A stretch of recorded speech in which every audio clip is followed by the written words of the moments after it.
दोस्तों मेरे चैनल में आपका स्वागत है।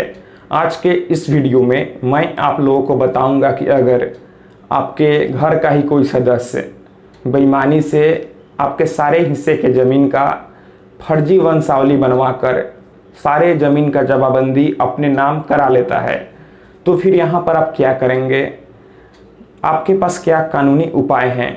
तो दोस्तों इसे जानने के लिए आप इस वीडियो को पूरा ज़रूर देखें।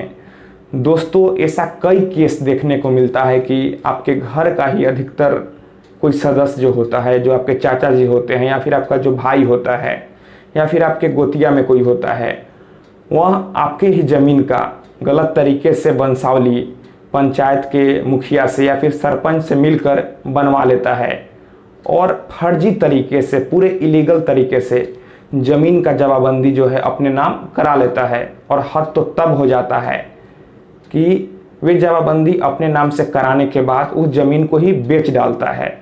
यहाँ पर भी वह इलीगल तरीके से ज़मीन बेच रहा है, या फिर अगर नहीं बेचता है तो फिर वह उस पर अपना कब्जा कर लेता है, उस पर अपना घर बना लेता है या फिर खेती करने लगता है। वे अपने तरफ से उस ज़मीन पर अपना कब्जा कर लेता है। तो अब सवाल उठता है कि जो पीड़ित है क्या करेगा, उसके पास क्या कानूनी उपाय है। सबसे पहले आप घबराएं नहीं। अगर ज़मीन आपका है, ज़मीन का पेपर सारा आपके पास है, तो फिर निश्चित ही आप ही का ज़मीन होगा। कुछ देर के लिए कोई आपको परेशान कर सकता है, लेकिन अंत में ज़मीन आप ही को मिलेगा। दोस्तों अगर आपके घर का कोई भी सदस्य फर्जी तरीके से वंशावली बनवाकर सारे ज़मीन का जमाबंदी अपने नाम करा लेता है, तो फिर आप अपने एरिया का जो एसडीएम कोर्ट होता है वहाँ पर आवेदन दें।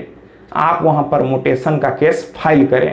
दोस्तों कोई फर्जी डॉक्यूमेंट बनाकर कुछ देर के लिए अपने आप को ही मूर्ख बनाता है, क्योंकि जो गवर्नमेंट होता है उसके पास सारा रिकॉर्ड होता है। तो जब आप एसडीएम कोर्ट में एप्लीकेशन देंगे, म्यूटेशन का केस फाइल करेंगे, तो फिर आपके पास जो भी पेपर है, जो भी ज़मीन से संबंधित कागजात है, उसे एसडीएम के सामने पेश करें। उनके पास भी सारा रिकॉर्ड होता है, या फिर वे सारा रिकॉर्ड मंगवा सकते हैं। तो फिर निश्चित ही सारा रिकॉर्ड को देखने के बाद, आपके बातों को सुनने के बाद, आपके कागजात को देखने के बाद उसका जो जवाबंदी है एसडीएम जो है उसे खारिज कर देंगे, उसे रद्द कर देंगे और फिर 420 करने के आरोप में उस पर निश्चित ही मुकदमा भी दर्ज होगा। तो दोस्तों अगर कोई फर्जी तरीके से जवाबंदी करा लेता है तो फिर आपको परेशान होने की ज़रूरत नहीं है।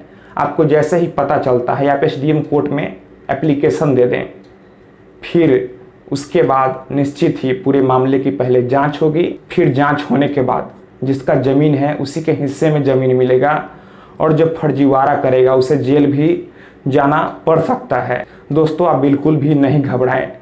जो सत्य है, जो सच्चा व्यक्ति है, वह थोड़े देर के लिए परेशान हो सकता है, लेकिन हमेशा के लिए बिल्कुल भी परेशान नहीं हो सकता है। जो आपका हक है, जो आपका अधिकार है, उसे कोई भी मार नहीं सकता है, वो आप ही को मिलेगा। तो दोस्तों मैं आशा करता हूँ आपकी यह वीडियो पसंद आई होगी। अगर आप और किसी भी टॉपिक पर वीडियो चाहते हैं तो हमें नीचे कमेंट बॉक्स में कमेंट करें, मैं आपके डिमांड पर ज़रूर ही वीडियो बनाऊंगा। दोस्तों अगर आपको लगता है कि यह वीडियो आपके काम की है और आपके दोस्तों रिश्तेदारों के भी काम आ सकती है, तो आप निश्चित ही उन लोगों के पास भी इस वीडियो को शेयर करें।